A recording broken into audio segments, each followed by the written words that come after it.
This is Tom Fox. Welcome to the award-winning Everything Compliance, and I'm thrilled that we have the entire group today. That's Jonathan Armstrong, Matt Kelly, Jonathan Marks, Professor Karen Woody, and Jay Rosen. So, lady and gentlemen, welcome back. Thank you, Tom. Thanks, Good to Tom. be here. Tom. I'm not sure any episode is more insane than any other episode, but this one's going to be insane because we've had some insane comings and goings. So we're going to start with our look across the pond from Jonathan Armstrong, although Mr. Armstrong wants to look at an issue that occurred in America. So Jonathan Armstrong, over to you. Yeah, thanks very much. I'm going to, I suppose, divert from one of my usual topics, but return to one of my established ones by looking at cybersecurity and the conviction of Joe Sullivan. And this is an area where I really would appreciate an input from some of you as well, particularly since it's been a while. For recap, for those who don't know it, Joe Sullivan was a lawyer. He was also an information security specialist, and he was the former CISO at Uber. And this all, in part, concerns the regime change at Uber with the bad CEO going and a new CEO and a cleanup campaign. But it also concerns a ransomware attack, which was disguised as a bounty bug payment. Now, I guess the first thing to say is that many of the people that I know in the information security community would count Joe Sullivan as a friend. He's definitely somebody who was respected in some sectors of the industry. He'd previously worked at Facebook, at eBay, and at the US Department of Justice, where he worked, I understand, with Robert Mueller at the DOJ. He moved to Uber. He fell out with the new CEO, in part over the incident we're going to talk about in a minute. But he still got a job for Cloudflare after that and was still gainfully employed in the CISO community. And he was convicted last month on one count of obstruction of justice and one count of misprision of a felony. And I suspect that's an offence that we gave you, probably in exchange for the Big Mac, and obviously it's not a term that comes to most people's everyday talk, but it's effectively covering up something that you shouldn't have covered up. He's awaiting sentence. The sentence is planned, I think, for the spring, although he has now lodged an appeal. There are people on the call who'll know better than me how that'll affect timing. And this was really about the cover-up of a data breach in 2016 at Uber that affected 57 million Uber drivers and riders. And effectively what had happened is there was a knock on the door, or a virtual knock on the door, from Uber, from some people based in Canada. They effectively tried to hold Uber to ransom with this data. Uber had a bug bounty budget, so a budget that was allowed to pay for relatively trivial errors in its code. And they used that bug bounty budget to pay the hackers and to ask them to sign an NDA to cover all of this up. And at the time, Uber was under investigation for another security breach. Note, not the one that they're currently investigating. You may think that, like a sieve has holes, so does Uber's security policy. And the US authorities said, not a good thing that you didn't tell us about this and you weren't open with us. And the new CEO said the same, sacked Sullivan, and as I've said, federal proceedings followed. Some people say that the idea really was to turn the heat upon Sullivan so that he would expose Uber's former CEO, who was the guy that the prosecutors really wanted to get hold of. But I have to stress that's rumor rather than originated in any fact. So is this a one-off or is it a trend, is the next question. In my view, it seems that it isn't a one-off, I think it's interesting that the DOJ have said that there could be more cases. They've said, quote, "We will not tolerate concealment of important information from the public by corporate executives more interested in protecting their reputation and that of their employees than in protecting users. Where such conduct violates the federal law, it will be prosecuted."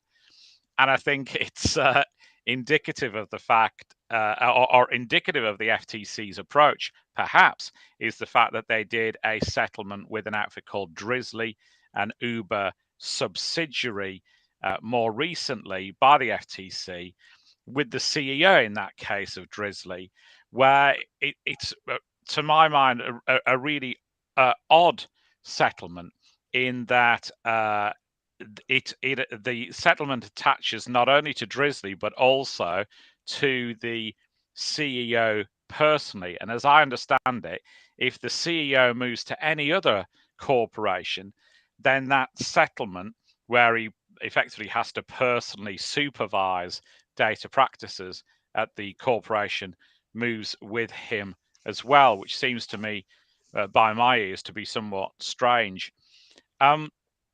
So, first of all, and I know you're all going to have questions, and I'm scrabbling through to get to them.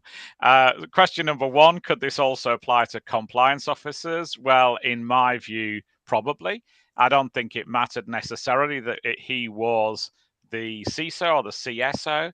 I think what perhaps had some role to play was the fact that he was a lawyer, and I think there was some "you should have known better" elements to this. But I think that it applies to any corporate officer who the feds decide has covered up stuff that they shouldn't. And I think that could be a compliance officer. And I don't think it necessarily matters whether they're the originator of the scheme to cover up. I think if you're in the room and you say nothing, particularly when you know that it's relevant to an investigation, then you're in jeopardy. So I think there's potential issues for compliance officers going forward. You know, we had debates previously about whether noisy withdrawal was required by law, and I think it puts all of that stuff back on the table. So, next question: could this occur in the EU as well? Well, obviously, yes, it could. Many EU corporations are US listed or have connections with the US, which would bring jurisdiction for the US authorities. But in any event, there are provisions under GDPR, for example, that would possibly come into play. Things like transparency under Article 5. Bear in mind the fact that transparency is the area of GDPR where the highest fines have come.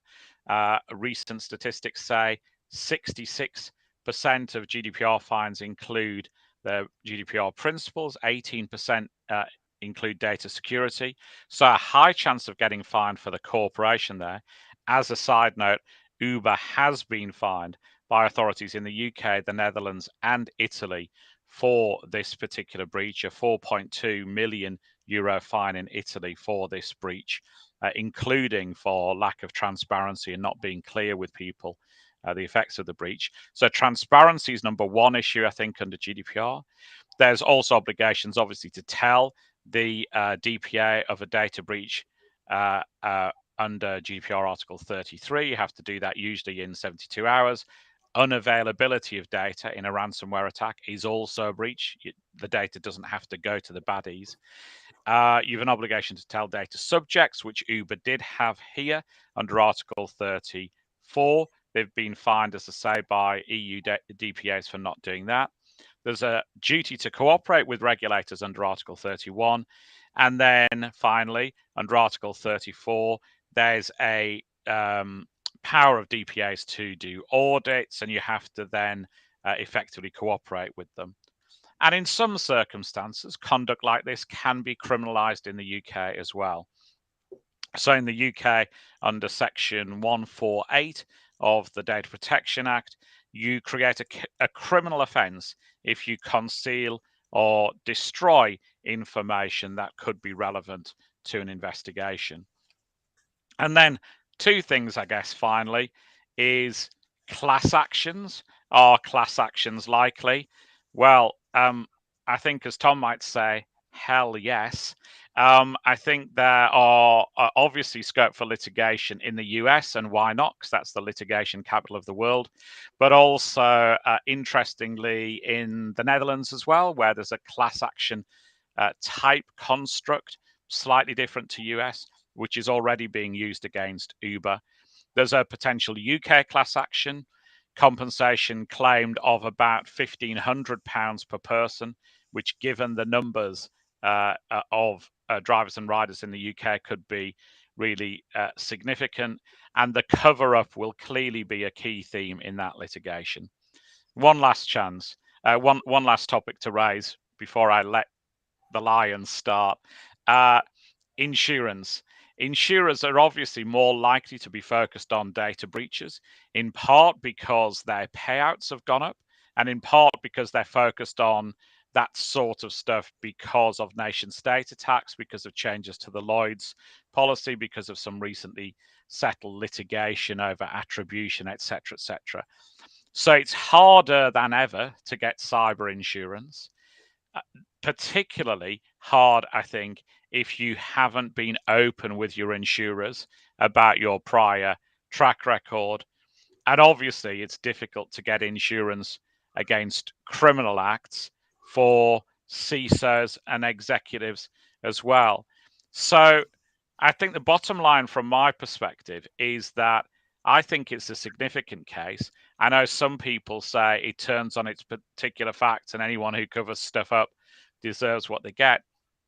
But I think there's more to this case than that. I think it will send shockwaves through boards. I think that compliance officers are going to need to be really careful. They're going to need to do proper due diligence when they go into an organization to check they're not inheriting problems. They're going to have to negotiate hard on their contracts when they go in. So things like the right to independent legal counsel, privilege obviously makes that complicated. Things like looking at the D&O insurance policy and seeing if you're covered in that.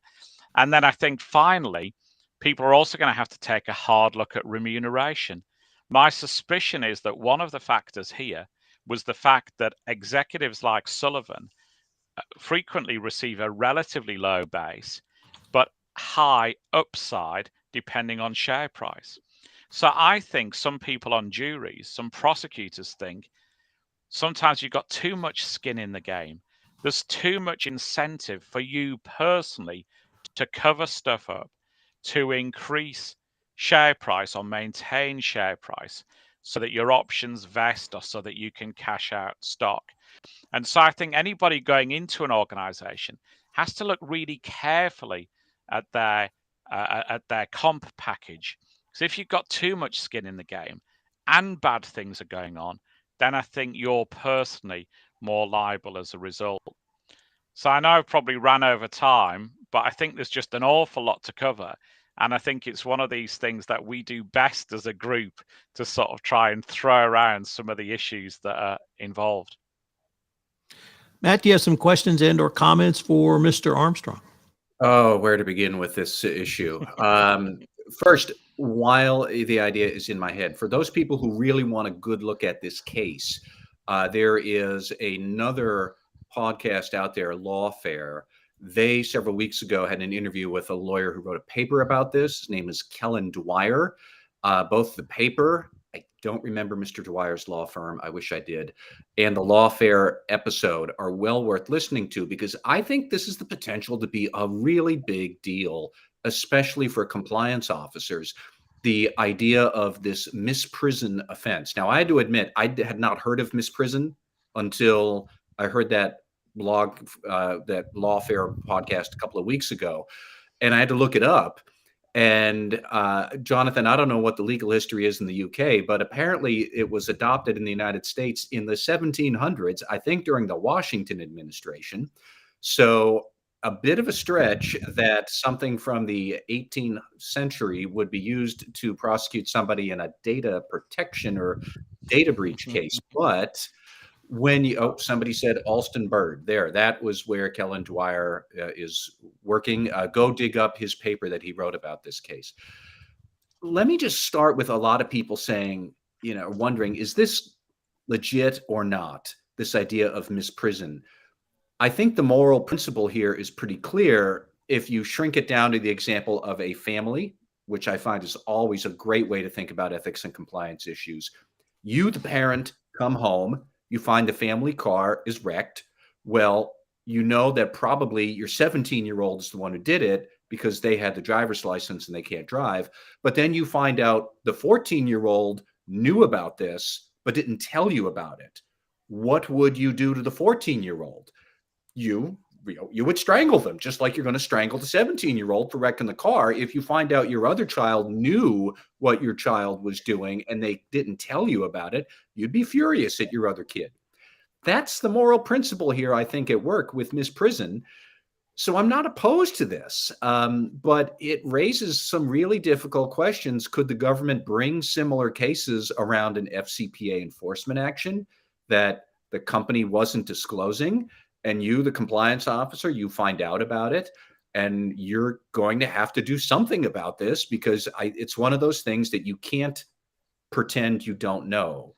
And therefore, you'd have to think through, do I have a duty to disclose this? Because if I don't, the feds could come after me. But Jonathan, my other big question that is in my mind is, you had mentioned this could affect your employment contract, your right to outside counsel, your pay structure. This assumes that you, the compliance officer, have an employment contract. I don't know how many of them actually do. I don't know that you could get D&O insurance. You could get the right to outside counsel. I can't imagine you would. I think a lot of companies would laugh you out of the office. But my other point would be, okay, let's even say the compliance officer gets away with that in the contract. What about their deputies who might also find something? And, if you're a senior director or a senior manager of ethics and compliance, and you find out about this, that people are sitting on knowledge of a felony and they're not confessing it, you can't unknow that, and you're going to have to respond to it. Yeah. And I think that this opens a big can of worms. I'm not opposed to the can of worms being open, but we should remember that cans of worms are stinky and messy for a reason. And I don't know what a lot of people are going to have to do with this, but this is a mess. Mr. Marks. Wow. Aging Mr. Marks. Can you hear me? Yeah. Oh, okay. Great. Wonderful. So I kind of look at this as, if you have a C in front of your name and you're an officer of a company, duck. I hate to say this, but, when Sarbanes-Oxley came out in 2002 and started to get implemented in 2004, a lot of the water cooler conversation in the executive floors were, how do we cover our you-know-whats? And, from my perspective, since I deal with this on a regular and ongoing basis, especially, dealing with cyber incidents and CISOs and the like, I could tell you this. There are sometimes, the CISO is supposed to be guiding, the board and general counsel on various matters. That's very true. But if there are gaps and weaknesses in the overall security protocols of the organization, and the reason that there are gaps or weaknesses is because of budgetary constraints or people don't want the burden placed on them in order to create a secure environment, why is that the CISO's fault? And that's where I think, there needs to be some CYA that's actually done. I'm actually interested. I was not only interested in this case for various and sundry reasons, but I'm also interested in what's going to happen with the Twitter whistleblower case as well. So I've been following them pretty closely. I actually listened to that podcast, Matt, from Lawfare blog with Andrew Dwyer. Yep. And, the link is up there. If you want to share it later, that's fine. But 6 years ago, a lot of this stuff with chief compliance officers and CISOs and all kinds of crazy stuff, this didn't exist. I think, you can hear the drum beat getting louder. You can hear the patience is getting very thin.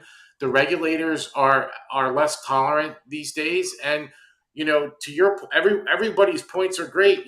Make sure that you have some way to protect yourself. I go back to that scene in Clear and Present Danger. You don't have one of these, do you, Jack? It's kind of a get out of jail free card. But if you don't have something like that, you need to start thinking about that. Even if you don't have anything now, it might be something that you may want to start negotiating with. But it is the CISO's job to sort of guide everybody else. But sometimes they're at the whim of others with regards to decisions that are being made from the overall operational aspect of the company, and that puts the CISO in a very, very precarious spot. And that's why I'm kind of interested to see in this challenging threat and regulatory environment, really what's going to happen. What's the sentence going to eventually look like? And to your point, incentive comp. When we talk about the enemies of internal control, certainly compensation plans are certainly one of them. If you have a base of $100,000 and you make $1 million a year, 900,000 of that relates to the bottom line of the company, and for a fact that you can control some of that based on your actions or inactions, you better believe that comes into play. That there's a whole psychological theory with regards to moral blind spots in the shadow. And, I think sometimes the shadow gets the best of all of us, or at least some of us, when you throw that kind of money, in front of folks. So, I'm intrigued by all of this. I think everybody made great points, but I'm also watching this Twitter thing very, very, very carefully to see what happens there, because it'd be interesting to see, how these two align or don't align, and what's going to be done or not done in both of these cases. Before we get to Twitter, we have actually a question came in from our audience, and it may be directed towards you, Matt, but it may also be to Mr. Armstrong, and it comes from our colleague Mike Ward, who asked or states, to continue the analogy of the teenage driver, should the parent report the crime to the police? Should they be prosecuted if they do not report their child? Well, Welcome to the slippery slope. It is a slippery slope, but I mean, so when I was originally giving that analogy, I thought more like, you hit a tree or you hit the stone fence in front of your house. That's not a crime, so it wouldn't have to be reported. But if you found out that one of the other kids knew that your child had done something and then didn't tell you, and you had to find it out by doing a lengthy investigation of your own, of course you're going to be mad at the child who knew and kept quiet. Now, to Mike Ward's question about what if they had committed a crime? Well, yeah, because if the 17-year-old ran down 4 people and killed 2 of them, and the police are out looking for somebody for vehicular manslaughter, and you find out that it's my son, I'm not going to tell the cops. I think the cops would be very upset about that, and so would the district attorney if they later find out that you knew your child had committed a felony and you were sitting on it. It's that I take that as the most extreme example because that's the easiest way to answer it. If they killed people, as much as I love my son, yes, I would tell the police, because far better to cooperate with them and try and figure out a resolution than the police come on their own, because eventually they are going to find out who was behind the wheel. And then we get maybe back up the slippery slope. What if they just ran into somebody's house and there's some damage? What if they wrecked a stop sign? What if they didn't kill anybody? I appreciate the slippery slope dimension, but at the bottom of the slippery slope, I actually think becomes clearer that, yes, of course, you're going to have to tell the police. You're going to cover that up. Good luck. There's a slight sniff of Eastern Europe about some of this, isn't there? The former Soviet states. So whenever you're looking at data breaches in Europe, that some of the former Soviet states have this obligation to shop potential felons, so people who commit crimes, so there can be a positive obligation to report a crime on, so that the authorities can investigate. And I know the US, as we all are, trying to side with Ukraine at the moment, but you don't necessarily have to adopt their laws.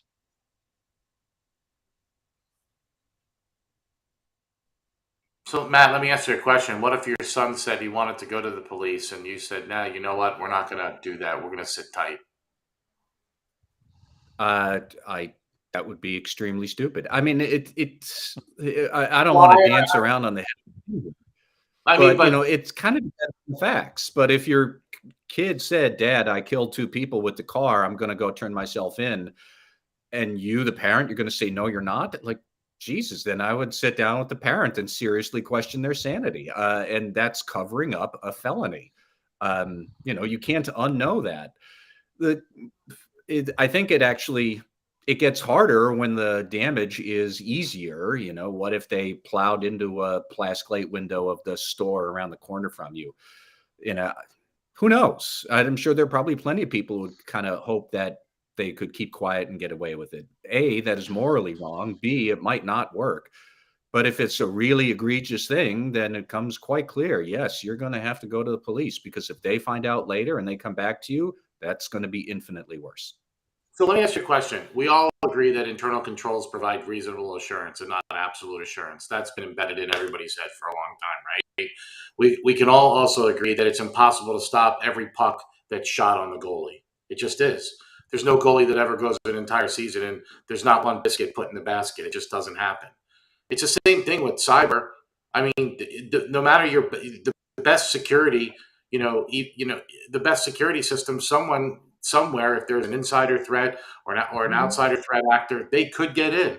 So everybody knowing that and understanding that, to your point, why wouldn't you at least say, hey, look, we had a threat, we had a breach. This should not come as a shock to anybody today. That's kind of my point behind this whole thing too, is that, these things happen. It's part of operating and using the internet and all these other technologies. It's going to happen. Just kind of, I don't know what else to say. I look at these things and I go, are we spending way too much time, effort, and energy, on the prosecution of this individual rather than really getting to the real root cause of all this? And that is, you're never going to create a security system that's going to stop everything coming at you. It's impossible. So, I mean, if that's the case, then, why shouldn't there be a mechanism to report without being punished? So let's move on to Matt Kelly. And for those who thought we could go an entire episode without talking about Elon Musk, sorry, because as insane as this summer and September and October were, it's even more insane. So Matt, what do you have for us? Well, I mean, let's start with, as of right now, we're halfway through the 1 hour episode. Twitter has not yet gone bankrupt, but we still got 30 minutes left. So who knows? Twitter is in dire straits, I think. And, I don't necessarily just want to take the easy pot shots about how Elon clearly has no idea what he's doing, which I don't think he does. And that Twitter probably will go bankrupt.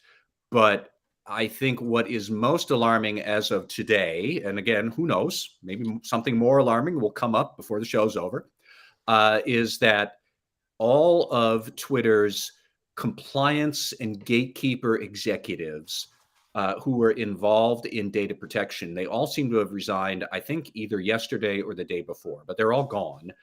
That would include the chief compliance officer, a woman named Marianne Fogarty, the head of information security, the head of trust, which is not the same as the compliance officer at Twitter, because Twitter had such high trust issues, then, the need for assurance there against disinformation and whatnot. So a suite of them quit on Wednesday and Thursday. Big question that people would ask is why. There's a lot of speculation, and I think there's a lot to this, that Elon swept in, fired half the staff, and then started talking about, we're going to do this with the new verification program that isn't really, it's just going to be selling blue checks for $8 a pop. We're going to be doing this with a little gray check, not a blue check, that will announce a official account, like the official account of the Federal Reserve. Then he canceled that 3 hours after it went live. He is rolling out one bright idea after another, which turns out not to be bright. And none of it, I suspect, is getting the proper due diligence and cybersecurity review and information protection review.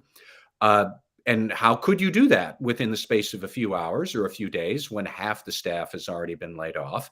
When he's talking about gutting the spend on IT infrastructure. But if you are gutting all of this ability to provide assurance, Twitter has to provide assurance. Twitter has a Federal Trade Commission decree.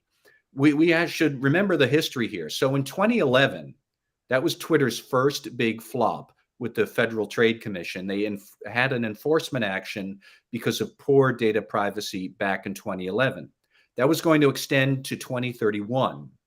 By 2020, Twitter had a new head of security, Peter Zatko, Mudge, and he was the one in 2020 who said, we don't have anything that is in compliance with that 2011 decree.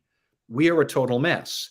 And then now that Peter Zatko, Mudge, he became the Twitter whistleblower. He got fired, he claims. And so he was alleging that they were in violation of their Federal Trade Commission consent decree. And the FTC had signed then a second decree, finding them in violation of the first decree. And then they had to pay $150 million. And now I suspect what's happening is that they are in violation of the second decree that came about because they're in violation of the first decree. How much longer are we going to do this? I'm not sure. But, there's no ability right now at Twitter to give the sort of assurance over these products that Elon is rolling out. And so these people, rather than certify something they can't, they're all quitting. That's really, I think, what is happening here. It is a mess. But this is where I want to kind of get away from Twitter, because Twitter is just going to be a punching bag. It raises a larger question that other companies need to think about, is that the regulators for information protection, the SEC to a certain extent, the Federal Trade Commission to a great extent, and this sleeper agency that I think a lot of companies don't have on their radar screen is the New York Department of Financial Services. If you are in financial services, they also are increasing their demands for solid cybersecurity protection, CISOs who are going to certify the effectiveness of the program, outside audits that you might need to get of your cybersecurity controls. All of this is coming down the road. A lot of companies are not doing very well at it right now. And you can see some of the enforcement patterns that are emerging, the FTC in particular. Jonathan Armstrong, I love that you mentioned Drizzly, because that was one that I had written about. But Drizzly and Chegg, which is an online student services portal. Karen, I see you nodding. I hear that professors hate Chegg. They say it's online cheating. I'm not sure if that's true. Don't answer that question, but others have told me this. But both of them had terrible cybersecurity practices. They both got nailed by the FTC, which is imposing some pretty onerous requirements around having a CISO, certifying the program. If the FTC isn't doing it, if you're a bank, New York is going to make you do it. And Twitter is this glaring example now of how not to do it, because they're laying people off left and right. And now suddenly compliance officers might have to certify this. And at least at Twitter, they're all literally flying the coop. But even if it's not Twitter, you're going to have massive layoffs at, say, we saw it at Facebook. I would not be surprised if we see it at Amazon. We saw it at Stripe, the online payments company. All of them have huge amounts of consumer data. They have huge needs for assurance around information protection. They're going through some really difficult times just when regulators are stepping up what you have to do to assure good information protection. This is the maelstrom that we are all going to be in. Twitter is just a big, colorful example, but there's a lot of smaller examples right there, and they're all going to wind up getting put on their back heels. Mr. Armstrong, question or comment for Matt? Just a quick comment to say we see the same here. I think, and just that added bit that US tech businesses are under the GDPR spotlight like never before.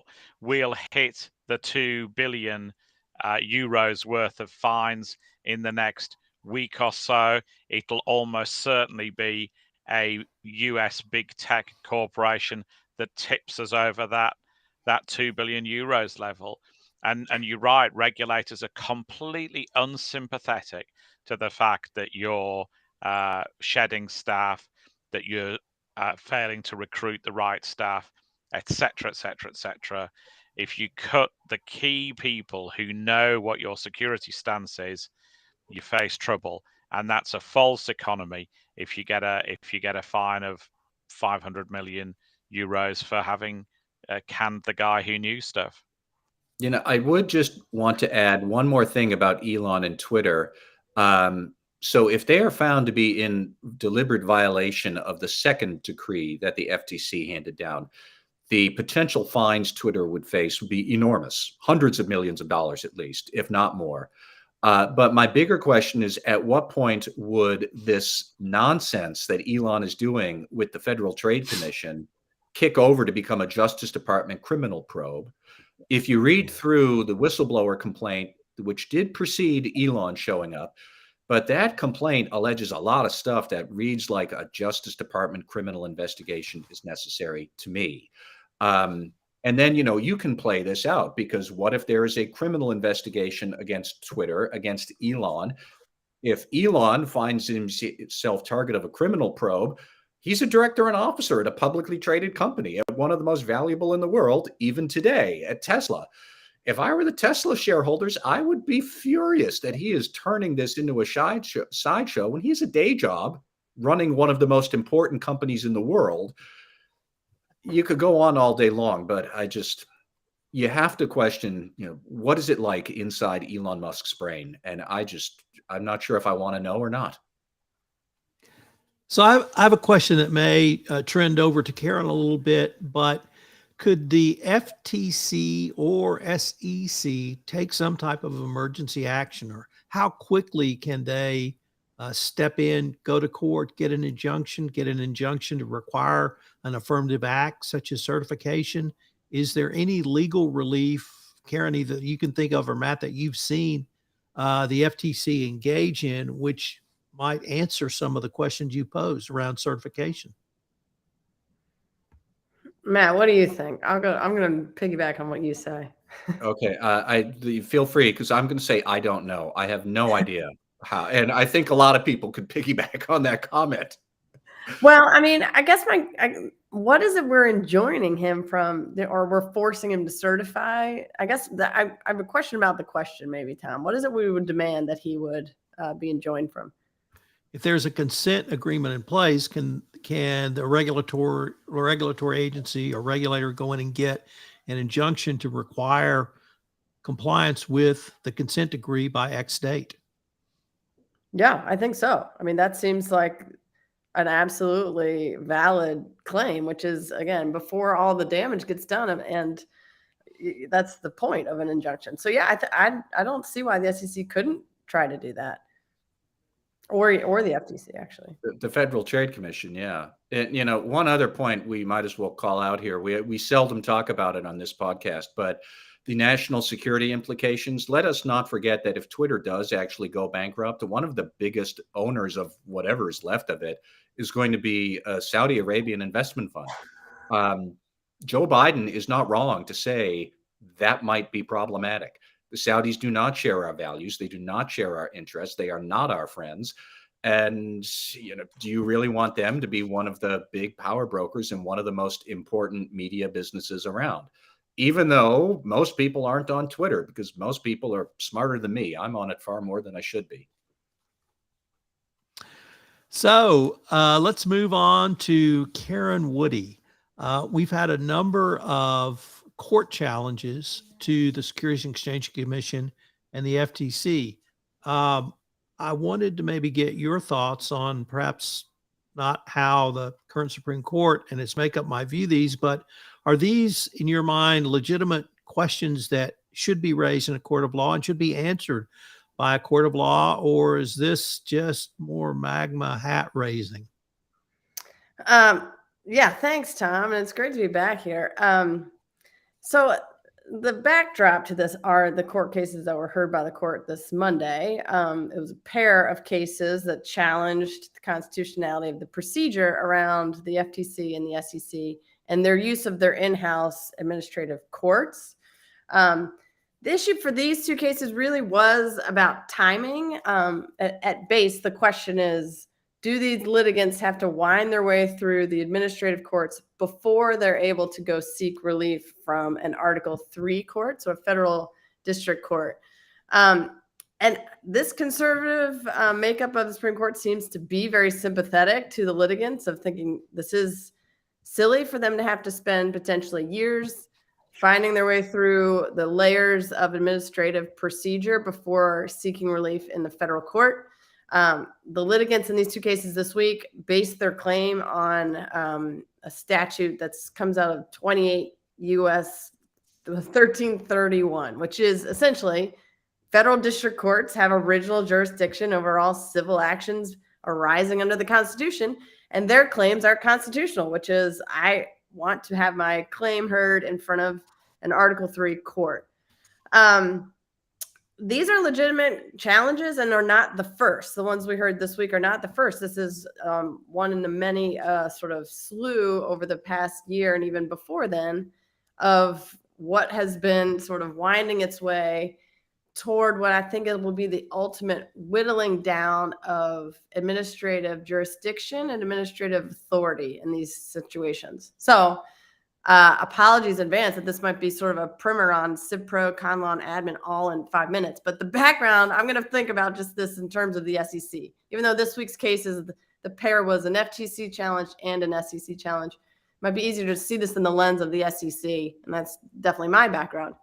So the background here is if we wanted all the way back to Dodd-Frank, Dodd-Frank has what was sort of seen as a little known provision at the time, Section 929, broadly granted more authority to the SEC to bring all securities fraud cases in their in-house court, so in front of their own administrative law judges.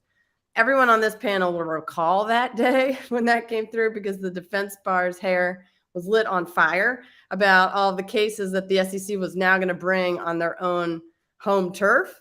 I think at the SEC Speaks conference that year, they said they were going to bring every FCPA matter there. They were just going to come hard and the reason is because there are advantages to the agency when you go through that process. Things like timing, discovery rules, and just the impartiality of the forum itself. So just a little bit of background here is that the SEC, if you have an enforcement action brought against you, that enforcement action was instituted and authorized by the commission. So the 5-person bipartisan body authorizes the enforcement action. The enforcement division brings the action against you. And if they bring that in their in-house court, you have that case heard in front of an administrative law judge who is an employee of the agency. How that person is appointed, we'll talk about in 1 second in a minute. But then if you lose at the ALJ, you appeal to the commission itself. So you appeal to the 5-person body that authorized the case from the get-go. And only then, if you appeal from that decision, are you have your case heard at the DC Circuit. So that's the first time you have a sort of more impartial view, potentially, of the case. And even there's obvious deference to the agency. So the scales are very much sort of tipped in favor of the agency throughout the process. So that's just the background. So the question now, the one that was before the court, and I think tees up this sort of long-standing march toward trying to whittle back that SEC and other agencies' power, because this can be applied to the other agencies. This case this week, SEC versus Cochran, had to do with an administrative action brought against a CPA, an accountant, for her role in an accounting firm. She is fined and found liable by the ALJ, the SEC, and this is all happening in 2016, 2017, I think, is the ALJ decision. She is going to appeal that, but this is also 2017 when another very famous court case comes out, and that was Lucia versus the SEC. There, the Supreme Court said, hey, by the way, those ALJs have to be appointed by the president or a court of law or a head of a department, and they're not. So they're kind of unconstitutional. Big deal. So the SEC says, hold on, we'll fix this. We'll get all these people back in here and get them appointed properly, and we'll bring all these cases again. And they do exactly that. So this woman Cochran files to stop those proceedings and files in federal district court to say, I don't want to get this reheard. I'm not able to have this case in front of a jury. And also, there are other problems, constitutional problems with this ALJ procedure. That district court case she challenges is dismissed because they said, we don't have jurisdiction. You got to wind this all the way through the administrative courts before we can hear it. That was the subject of the case this week. The Fifth Circuit agreed with her and said, you're right. You can bring this case anywhere. Supreme Court heard this on review. So that's kind of the thing. And it seems that this particular makeup of the court is very sympathetic to the idea that, sure, that doesn't seem fair. These agencies have way too much power. Agency procedures are bulky and time consuming. And this may very well be a constitutional challenge that's valid. This is all in the shadow of another Fifth Circuit case that happened earlier this year that really called into question the constitutionality of ALJs writ large. Again, this was another SEC case, but applies broadly to the other agencies. That case was Jarksy, a hedge fund manager, securities fraud issues. But that person challenged the ALJ decision, which found him liable, and said, I didn't get a jury trial here. And I didn't, I actually think this section 929 of Dodd-Frank is unconstitutional anyway, because it's taking too much away from Congress and giving to the SEC the discretion about which court they bring these matters in. There's a number of issues here. The major takeaway, I think, from what's happening this week, and I say this sort of culmination of a lot of these cases we've seen recently, is that this seems to be a steady march by this conservative makeup of the court of, as I say, stripping authority, stripping jurisdiction back away from the administrative state. We've seen this in other cases, West Virginia versus EPA and Chevron issues that have come up. So there's a lot happening here. I think for those in the compliance world, what this means for you is that it is much more likely that everyone will sidestep administrative courts and go straight to federal courts so that they don't get mired in some of these potential challenges, at least in the short term. So that's my takeaway. And the quick, like I said, law school primer. You're muted, Tom. Yep. I have a question. We've had ALJs in this country for almost at least 100 years that I'm aware of, and they are in a wide variety of agencies. Is this a move to really strip the constitutional authority from all ALJs? Because by definition, an administrative law judge is going to be in the home department or agency where the alleged violation is brought. And this was viewed, at least with regard to what was the National Labor Act in 1936, as a huge innovative development to have it in administrative law judges initially here in LRB brought proceedings, which could always be appealed to a U.S. district court. So is our entire system of ALJs at risk now? I hope not, but we have seen a lot of significant attacks in these last few cases, and I think it is. I think this is, we've seen with Gorsuch and really taking swing at any agency deference that the courts have to apply. I think there is this, again, idea that the agencies, which of course are housed in the executive branch, all of this maybe, I think, initially came out of this idea of maybe judicial economy. We can have experts. We don't have to ramp up and do a huge jury trial to lay people. We can have these cases handled by people in this industry, certainly for things that might relate to health and human services or the EPA, that kind of deal. This is almost a fast track to be heard by people who understand these issues and may appreciate that. And I think there's a real challenge to that concept writ large by this court and by, honestly, the previous administration did its best to unwind the administrative state altogether. This was sort of, it was a lot. So I think this is just one additional challenge to a fundamental structure of our government that, I think this idea of deference to these experts is one that is very much on the bubble right now. Matt, do you have a question or comment for Karen? Well, just maybe a quick comment. I think that the way that, Karen, you described it as these issues are on the bubble right now is exactly apt. But we should all keep in mind just what happened 3 days ago with the election. And it is very likely now Democrats, A, are going to keep the Senate and probably wind up with 51 seats. And B, it is like the longer the Republicans don't take the House, the more likely it is that they might not take it at all, this should have been settled, and it's not. But to a certain extent, I think most of the Supreme Court knows how to read the room. They have pushed the American public's patience as far as the public will take it. And if the Democrats do wind up holding power, it's very, I think, I hope most of the justices would learn, like, do not push this anymore. We've had enough of their big tumultuous decisions. And if they do it, then, could very well see that Democrats trying to reverse things in very draconian ways, which actually I would support. The Supreme Court is a total mess.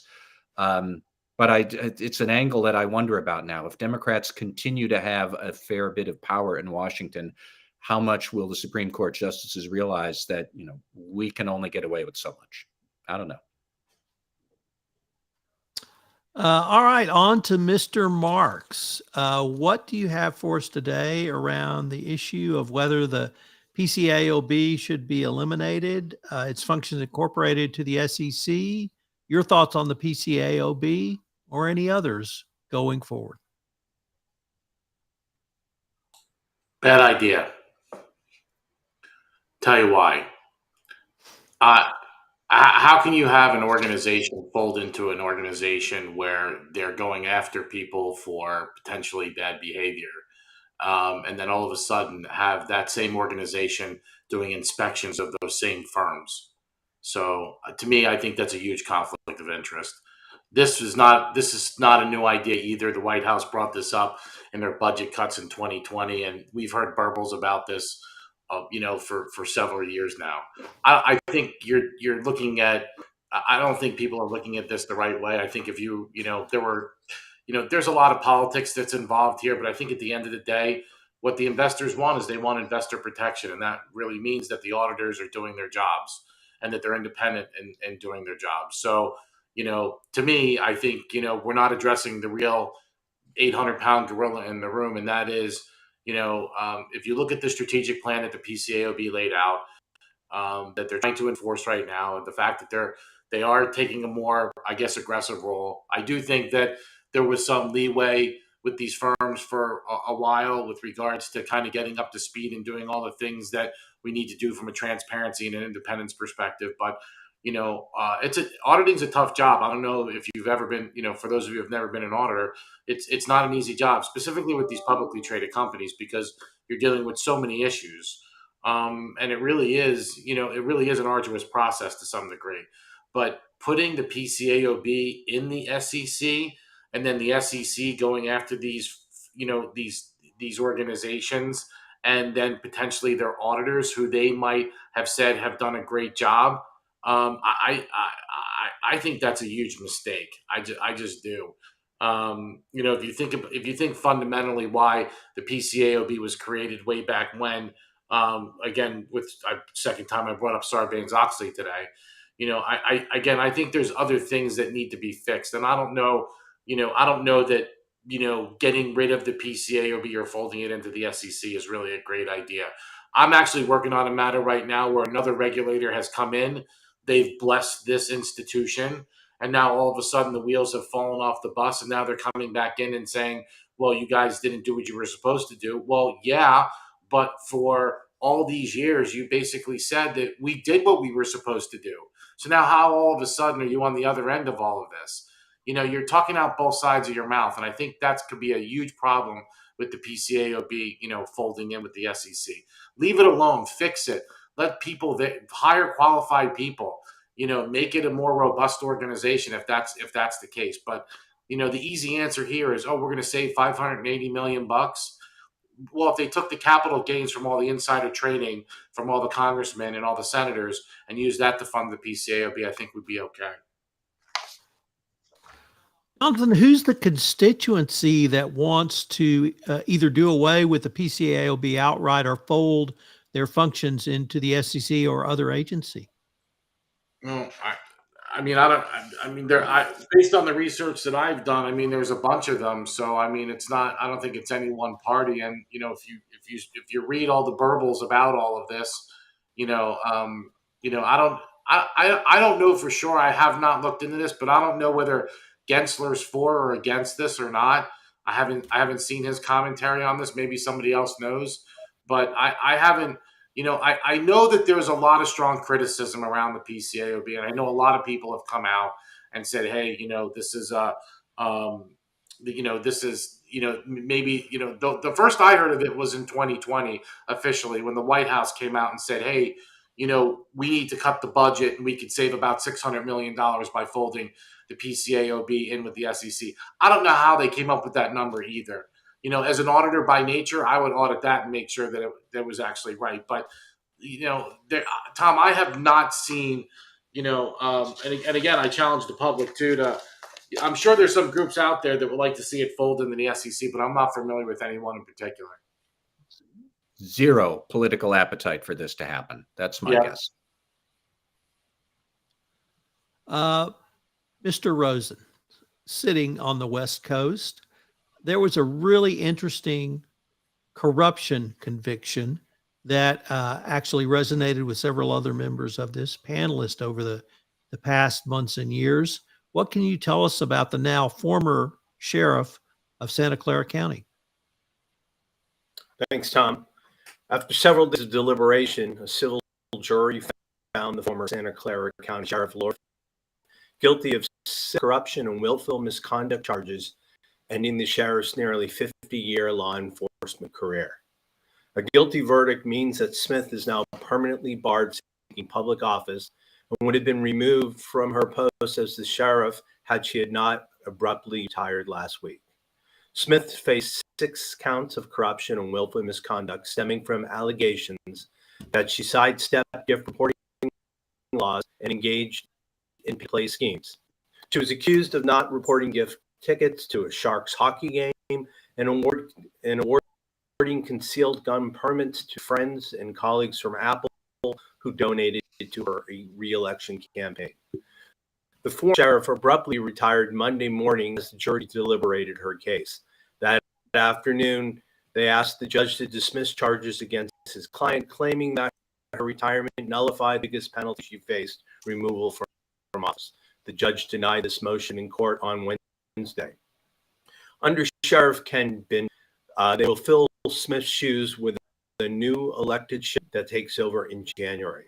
That's why we have the system in place to ensure accountability at every level. There's so many issues that plague this organization, and voters are going to need to elect a sheriff that can lead going forward. Leaders supported the verdict, saying it allowed you to move past controversies that have Mayor's office for years. The conclusion offers closure on years of speculation and concern about actions undertaken by the former sheriff. Historically, domestic public corruptions have been focused on politicians or those in public offices. Increasingly, federal and state authorities are targeting the businesses and organizations that are engaged in corrupt practices that influence top us. Organizations in today's environment need to be equipped to prevent wrongdoing within their organizations and proactively identify any instances of such wrongdoing. So let's take a look at some recent trends in public corruption. These matters have historically been focused on the prosecution of individuals in public office, just like the sheriff within the United States. There's been a shift of enforcement activity to also investigate and bring actions against those entities and individuals that facilitate wrongdoing. Thirdly, COVID-19 has brought to light new domestic concerns through large distributions of federal funds. So which companies are at risk here?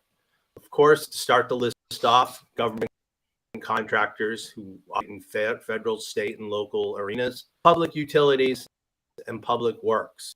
And what are the motives? First of all, to try and influence laws and regulations that impact revenue and profits. Here's a big one: to win government contracts and to obtain regulatory approval and permits. If you recall back in July of 2020, you might remember there was a king-size bribery scandal in Illinois and Ohio, dominating the headlines. That there was a vivid illustration of how utilities routinely exert financial and political power to shelve some of the risks of doing business, often at the expense of consumers. What penalties are being issued? There's, of course, fines, hundreds of millions of dollars. There's debarment from competing on further federal government bids. And then there's obligations to remediate and enhance deferred prosecution agreement. So how are individuals and entities facilitating these activities? Some of the usual schemes involve king, gifts to public officials, campaign contributions, charitable contributions, subcontractor and vendor contacts, specifically the provision of legal and tax advice, employment of friends and family, securities and stock compensation, and lobbying and political. So here's the internal question: what can companies do to help deter and prevent corruption? First, we need to increase C-suite policies, controls, and reviews of governmental action. We need to continually update and evaluate internal controls. We need to support internal audit programs, government affairs, and government sales force practices. And we need to have valid and easy to use whistleblower programs. Bribery seems to be a habitual trap that snares politicians and those in power.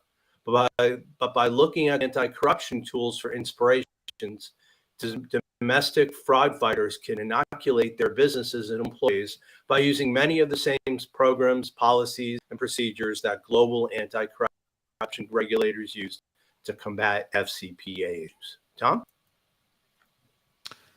So, Jay, our listeners may recall that this scandal involving the Santa Clara County Sheriff was the one that embroiled or ensnared the former CCO at Apple, who was alleged to have paid to play by making a donation to get concealed carry permits from the Santa Clara County Sheriff's Office. And I guess what I would encourage our readers to remember that even if you have a best practices FCPA and a corruption compliance program, every state in the United States prevents bribery and corruption of state and local and municipal officials. You may not have a commercial bribery law in your state, but you do have laws which prevent bribery and corruption at the local level. So with that, I think Mr. Armstrong, first of all, I want to shout out to Mr. Armstrong before we get to shout outs and rants, because he's the only person on this panel wearing a poppy today. So Jonathan, before you give us some comments and your hot take on Twitter, could you tell us why in 2022 you're wearing a poppy on this day? In the UK, I think the same as you, we celebrate Veterans Day on the 11th of November, and we have 2-minute silence at 11 o'clock, which is gone, 11 o'clock my time. And we traditionally wear poppies, so that's to celebrate the battlefields of, well, to commemorate the battlefields of Flanders. And then in recent years, the poppies were made by veterans. So you can get a plastic poppy that's made by veterans, or you can have the metal equivalent. And we raise money for the British Legion, which goes to support veterans of all conflicts. Well, it's a noble tradition. I'm glad you carry it on in the United Kingdom. I wish we more did so here in the United States. Shout out to Canada, because they also wear poppies on November 11th. But I think you have a little live update for us. I do. Very live at the moment. So I'm just going to read it. Matt's one of Matt's predictions has come true already about Twitter. So the Deputy Data Protection Commissioner in Ireland, Graham Doyle, has just announced that they will investigate Twitter over the loss of senior privacy staff that were let go this week, it seems, in Ireland. This could be really consequential because, without being too technical, the EU one-stop shop rules that currently designate Ireland as the lead regulator rely on all sorts of different things, including where privacy decisions are being taken. So if decisions relating to privacy and data protection are being taken now in the US because the Irish staff have been let go or have walked out, then that potentially means that Twitter fall out of the one-stop shop mechanism. They're currently under investigation, I understand, for a number of things, and there's currently the EDPB fine mechanism is engaged, looking at some fines that are due to Twitter. What this could potentially mean, it won't happen, but could potentially mean, is that instead of being fined once by Ireland, they're potentially fined by all of the EU authorities, who each would have the power to fine Twitter 4% of annual revenue. So it goes to your point, Matt, of you've got to think through the consequences when you're letting staff go. And this seems to be pretty significant. Apparently, the investigation is around a guy called Damien Kieran, who was based in Ireland and was Twitter's CPO and data protection officer. He apparently changed his own Twitter profile to ex-chief privacy officer at Twitter, and that apparently has been enough to cause the investigation to commence. So very much breaking news, but I think I'd give Matt the glory of one of his predictions coming true within about 30 minutes. So ladies and gentlemen, this has been a fabulous episode, but we're saving the best for last, as always, because we have shout outs and rants. And I'm going to assign myself position number 6, as always. Mr. Armstrong has put on his 2017 World Series hat only because I haven't sent him a 2022 World Series hat yet. So we'll take the same order. And Mr. Armstrong, do you have a shout out and or rant for us? I'm really spoilt for choice this week, I have to tell you. And I've been traveling a bit in the US. So I've been to the SCCE conference in Phoenix, to the great folks at Gerber in Houston, and to Relativity Fest in Chicago. So thanks very much to all of the people who came up to me, and particularly those, one of which stopped me and shouted at me in the street because they'd recognized my voice from our podcast. So it's great to have that live in-person feedback for those of you who listen to the podcast. So thanks for that. But I did get some time with you, Tom, in Houston. And as a result, I can think of no better shout out than Mac and Wings in Houston. Get a pen and paper, folks. Note down +1 713 497 5370. They, I wouldn't say dabble with fusion food, but it's mac and cheese based fusion food.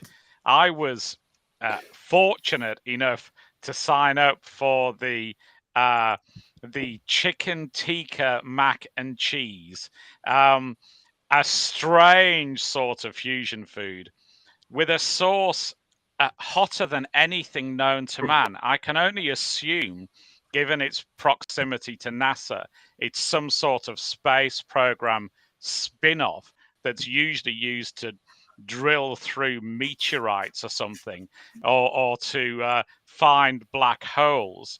But it certainly found a black hole in my digestive system. I can tell you that. Their slogan is, "Your mouth will thank you later." And on what planet that is true, I've no clue. For those of you who haven't got the chance to experience the culinary delights that they offer live, the great news is that they have a franchise program.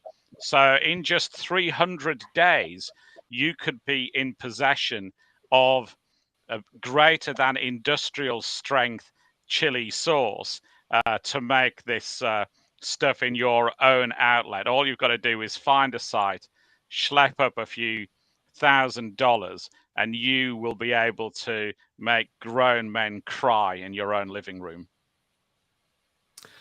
As one of those grown men who cried, I can certainly attest to that. Matt Kelly, what do you have for us today? I have a shout out, although I just want to give one other final point about Twitter and Elon. Jonathan, you saying that all EU countries could impose fines of up to 4% of Twitter's annual revenue. But when you have no revenue because you have chased away all your advertisers who think your business is fit for a straitjacket, you have no fine. But no, you do. It goes on to, there's a de minimis, so it's 20 million euros. So in this case, ballpark 30 regulators, because of course some of the German can as well. So you, a mere 600 million euros. A mere pittance for the richest man in the world, at least for now. No, I actually did want to give a shout out to everybody who voted in these elections. Thank you for staking this country back from the brink of total lunacy and autocracy, or whatever it was that the Trumpy people would have wanted to foist on this country, because that did not happen. But I even also want to thank all of the election denier crazies who, when they lost, which by and large they have, did not actually pitch a fit, and they did not sue, and they did not attempt a coup, and they did not burn down any state capitals. The vast majority of them just took their loss and went away. So, somewhat to my surprise, yet again, America has proven that when its back is against the wall, it can actually keep its act together. And we did this past week. So that's my shout out. Karen Woody.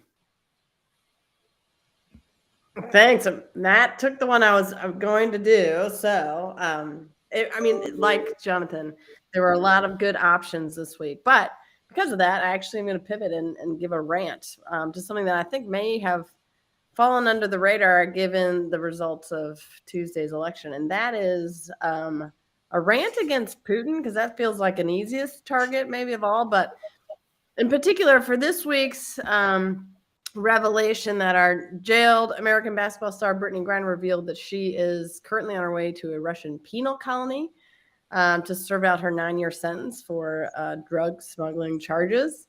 Obviously, this is very high profile, but still, I think was one of the many pieces of news that flashed quickly across all of our screens. But I just want to have a rant about the concept of a penal colony at all, and the fact that Russia is still doing this in the same spirit of the gulags they used to have.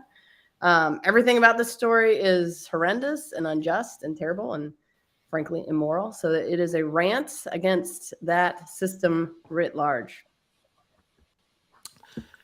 Jonathan Marks. Yeah, and also late breaking news, Joe Sullivan also filed a lawsuit this morning because his driver rating went from 4.93 to 3.1. So I don't know if you all saw that. But sort of a little bit of shout out to the Houston Astros. Played great baseball. It was fun to watch that series, even though it was dubbed as one of the lowest watched series in I guess modern times. But what a really great way to sort of end the fall with watching two teams slug it out. I thoroughly enjoyed myself. Tom and I were texting back and forth, so congratulations to the Houston Astros. You only cheated once this time, which is a miracle. So I'm sure more will come out later, but you just never know. So just a shout out to the Astros. Oh, and my rant is I'm going to go back to a rant that I had from before, because in my week of craziness this week, I used this app called DoorDash in order to order food again. And I made the grave mistake of ordering from Chipotle. And like I told you from before, when my meal came, I couldn't even find my meal. And at 255 pounds, I was like a bear in my own house. So I don't know who controls what's going on over there, but it seems like it's a freaking mess. Jay Rosen. Thanks, guys. Kanye West in popular culture to Kyrie Irving in sports culture. There's unfortunately been some strong anti-Semitic messages that have been thrust upon many Americans. And this shout out goes to Julian Edelman, former New England Patriot and current commentator on Inside the NFL. You may recall Edelman famously reached out as an ally to Deshaun Jackson in 2020 after Jackson shared on social media a quote that had been incorrectly attributed to Hitler.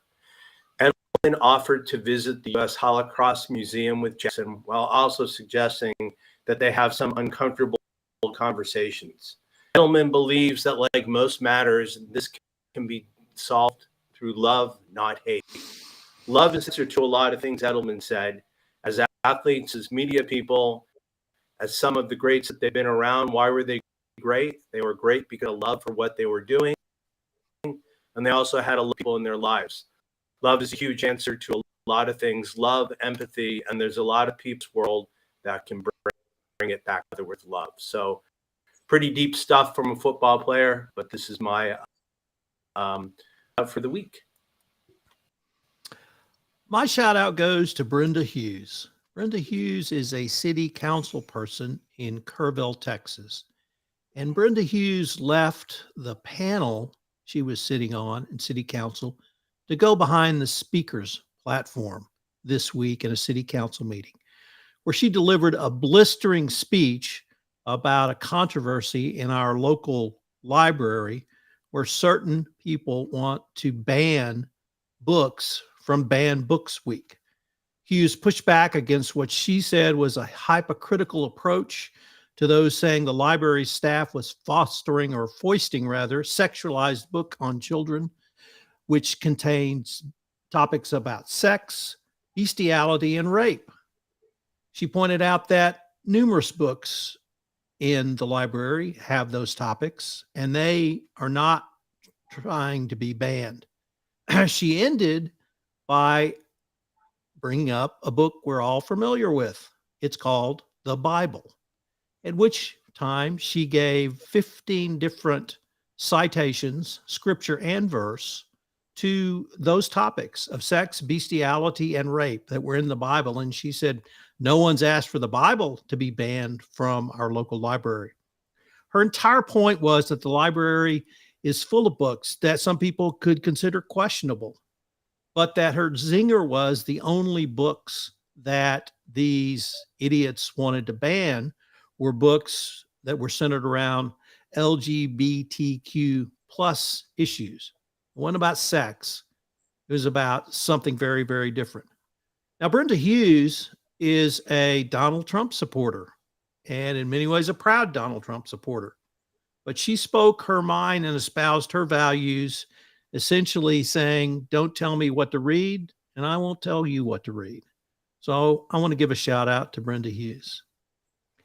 Ladies and gentlemen, this has been a great episode. I've thoroughly enjoyed it. I hope the gang gets together a little more often, and everybody have a happy Thanksgiving. Take care, all. Thanks, Tom.